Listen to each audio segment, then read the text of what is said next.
Hey, what is going on with y'all, man? It is Black Balloon, and I'm coming back with another video, so y'all already know what's going on. Alright, y'all. Now, today we are here with the highly requested Liam Payne video. Ever since they announced his death, a lot of you have been in the comments asking me, am I going to cover it? When am I going to cover it? So now is that time. Y'all already know how we do. It's Sunday, it's Sacrifice Sunday, and the series continues without us even trying, right? Now, I'm kind of glad I took this long to get to the video. It's just with everything that's been coming out, I prioritized the other videos first, you know, all the MK Ultra stuff and things that were going on with the election and so on, right? So I figured now with the most recent news that have came out about Liam Payne's death, the former One Direction singer, it's the perfect time to go ahead and cover it. So if y'all have been keeping up with his death recently, since it happened back in October, I think they've had 3 major updates. And now I think the most recent, which may have came out the day I am recording this, is that it was officially ruled as an accident. You know, saying that he didn't unalive himself, you know, intentionally, but it was an accident. But I think the story is very interesting on how everything happened, even starting with the 911 call, as that set off a red flag in my head when I listened to it. Now, I'm going to play that clip for y'all. The 911 call is not in English, but there are subtitles. So we're going to go over that because, you know, a lot of times when we do these sacrifice videos, we got to play the 911 call just to kind of get some context and see if anything sounds a bit suspicious that comes from that call. And I think y'all found this call to be one of those calls that tells us something before it even happened.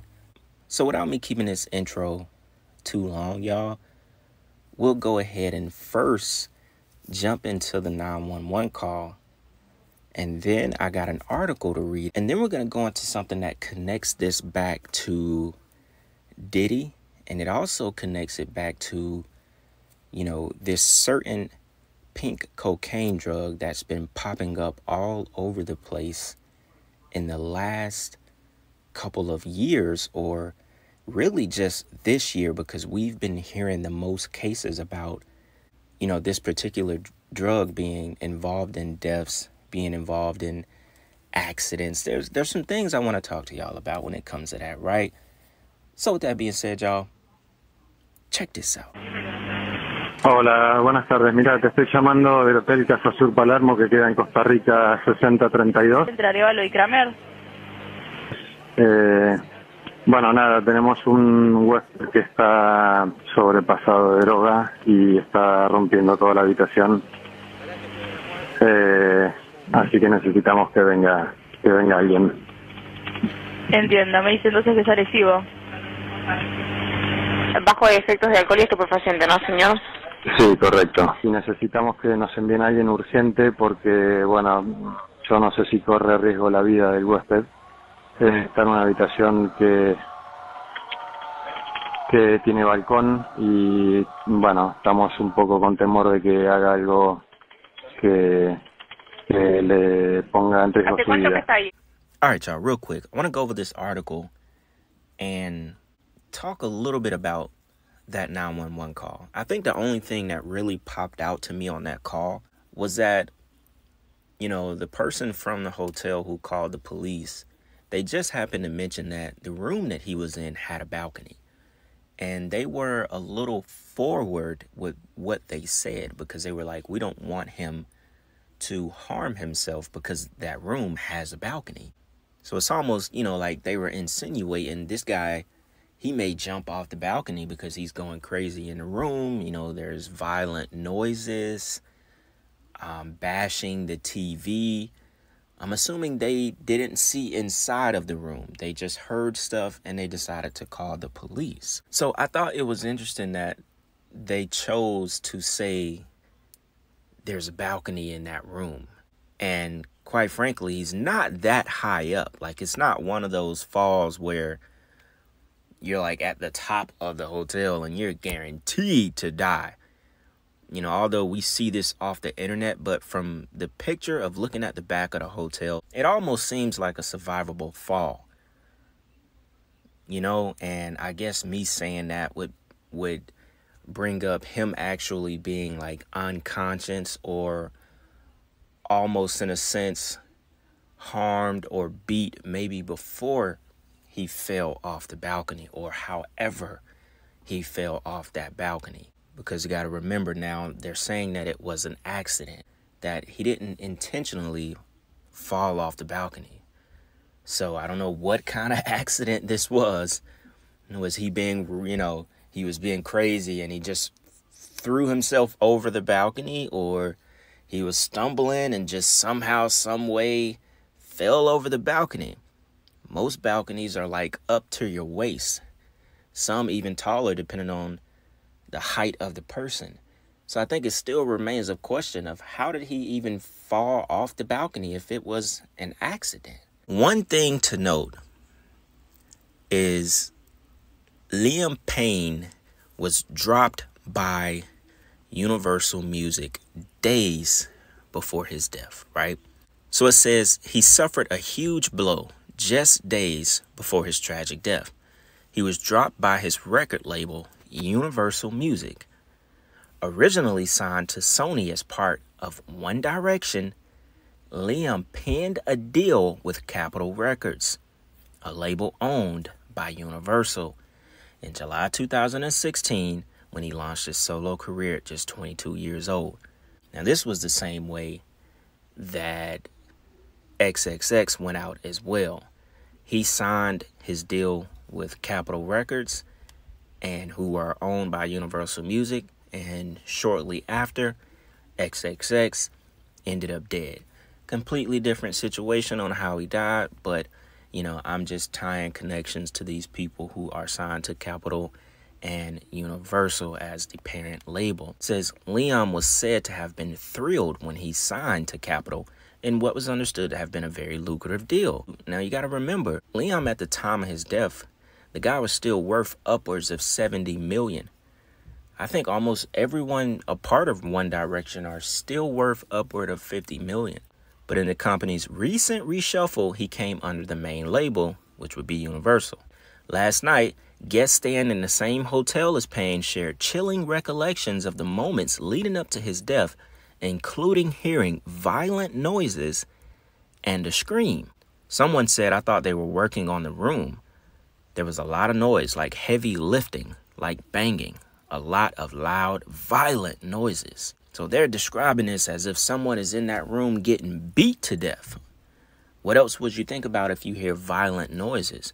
And we also got to note that he was also there to see a former band member that was a part of One Direction. I forget which one he was there to see in Argentina, but he was there to visit him. So this just wasn't a random stay.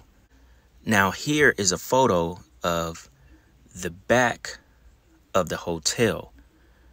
Now, not every single one has a balcony, but the level that he was on, all of these levels from 1 to the 4th floor have balconies attached. Now that fall seems like you're gonna break a couple of limbs. It, like I said earlier, it almost seems like that's a fall someone can survive unless they were already damn near beat before that, or unless they were tossed over. I still don't understand how he accidentally fell off the balcony. Now, here's a piece that goes a little bit more with what I was saying about his state before he actually fell. It says the prosecutor's office said forensic reports showed no injuries were observed that suggest third-party involvement and that the autopsy is compatible with a fall from height. Detectives added the singer could have fallen while either semi-conscious or completely unconscious, and that a series of substances were seized from the hotel room, indicating previous situation of alcohol and drug consumption, which we're going to get into that in a second. A search of his room uncovered what appeared to be narcotics, alcohol, destroyed objects, and furniture. Now, I don't know. A lot of this doesn't really make sense to me, because for him to be completely unconscious, how is he throwing himself off of a balcony? How does that happen? Now, you can say when someone blacks out from alcohol, they have no idea what they are doing. Alcohol and a combined number of substances and cocaine, could be a theory. But what really doesn't make sense, it almost seems like everything broke down to the moment of him dying, and everything seems very orchestrated to me. So check this out. We also get, during their extended trip, Payne was reunited with Niall Horan. Excuse me if I'm not saying his former bandmate's name correctly, but remember, he was reunited with a former bandmate, and he was there to watch him perform, right? As on October 12th, Miss Cassidy, which was his girlfriend, 25 years old, returned home to Florida after saying, "I just need to go home," in a TikTok video. She left him behind, checking into the hotel alone. So the girlfriend leaves 4 days before he dies, goes back home, right? 48 hours before his death on October 14th, it emerged that Payne's ex-fiancée, Miss Maya Henry, had started legal proceedings against Payne, accusing him of obsessively contact and weaponizing his fans against her. 2 days later, Payne posted several social media videos, including one where he jokingly called his girlfriend a loser for going home. Then, hours after that, police were called to the hotel following reports of an aggressive man who could be under the influence of drugs or alcohol. So, if you think about this story, and also, I think a Rolex was stolen out of his room as well. Nothing makes sense. Everything broke down. He was dropped by Universal Music Group, which I need to find out if they still hold insurance policy after dropping him from the label. That would be a good thing to know. So he was dropped from the label. Him and his girlfriend were actually on the trip together. She left 4 days before he died. 2 days later, his ex-fiancée started legal proceedings against him. And then, comes his demise. So all of this stuff just started to happen out of nowhere that just led to him losing it and going crazy. And next thing you know, he's off the balcony. Unconscious, by the way. Now, what I also want to get into is this other article, right? Talks a little bit more about the drugs and, people that he were with. The price of fame. So it says, among new details, multiple sources with direct knowledge of the investigation told ABC News police have reviewed CCTV footage which appeared to show multiple drug exchanges between a dealer and a hotel employee taking place prior to Payne's death. Sources said police are investigating if the hotel employee provided Payne with drugs. Payne is also seen twice in CCTV footage sleeping in the hotel lobby with a bottle of whiskey in his hand. Sources say that police never believed Payne's death was him unaliving himself or that it was intentional. Previously, sources told ABC News that a partial autopsy also found that he had multiple substances in his system that day, including pink cocaine. a recreational drug that typically is a mix of several drugs, including methamphetamine, ketamine, MDA, and others, as well as cocaine, benzodiazepine, if that's how you say that, and crack. That is crazy. An improvised aluminum pipe to ingest drugs was also found in this hotel room. Now, this is where we get to the part where it is pretty interesting. It also goes down to say, according to multiple sources with direct knowledge of the investigation, police also identified the presence of 2 female escorts at the hotel in the hours before Payne's death.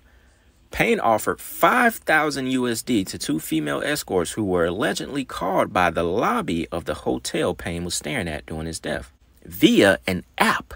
He did not pay the escorts, sources said.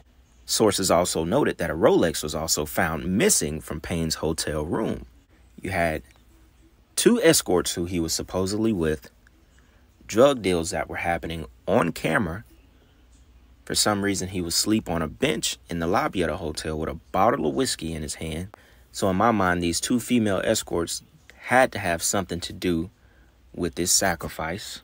Maybe this was set up, maybe to get him on drugs, maybe, this was the plan the entire time in order to make it seem like this was an accident. This was a guy who just went crazy. He already was battling depression and, things with drugs and so on and so on. It is a typical headline out of Hollywood. They take advantage of someone who already has these type of problems, and it is easy for them to sacrifice them, put out anything, nothing, y'all, everything literally lines up for his sacrifice. He was there to see a former member performing. His girlfriend left 4 days before.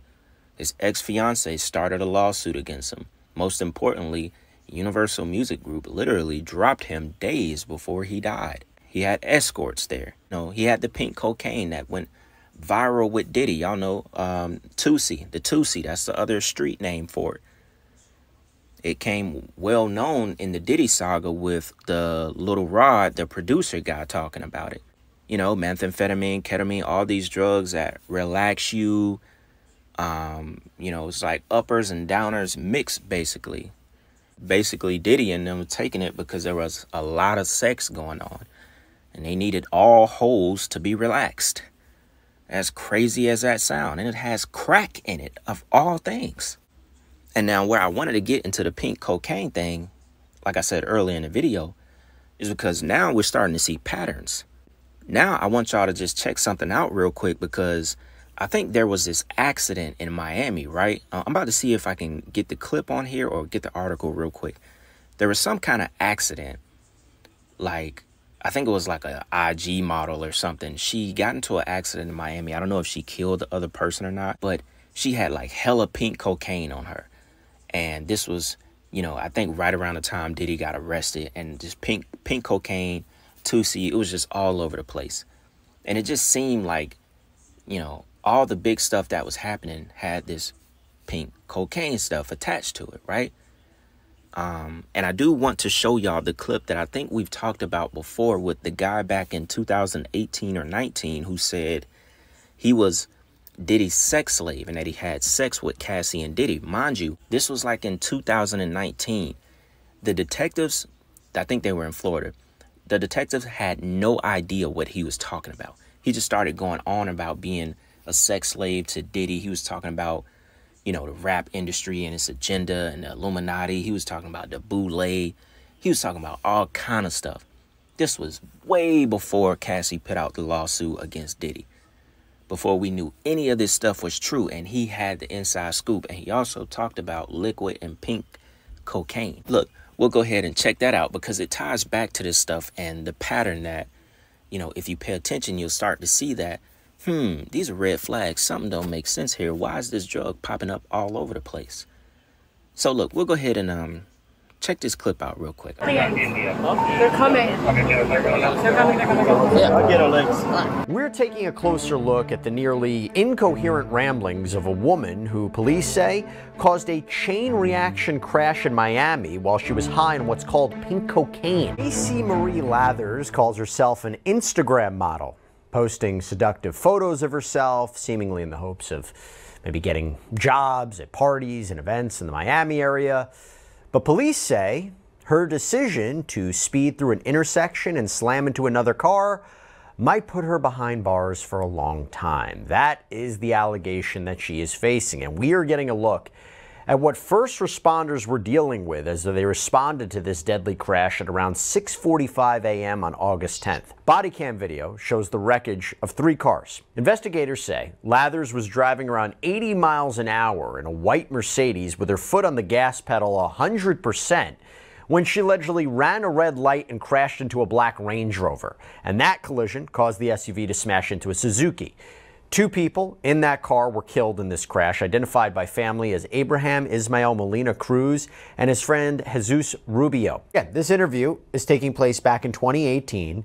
Cassie's lawsuit wouldn't be filed until November of 2023, so the officers don't really know what he's talking about. Tom, you think he might be cooperating with the government? Maybe they're speaking with him. The problem is, of course, is credibility, right? And during this interview, Adi makes references to a lot of things. He makes references to a cabal of rich people who control the government.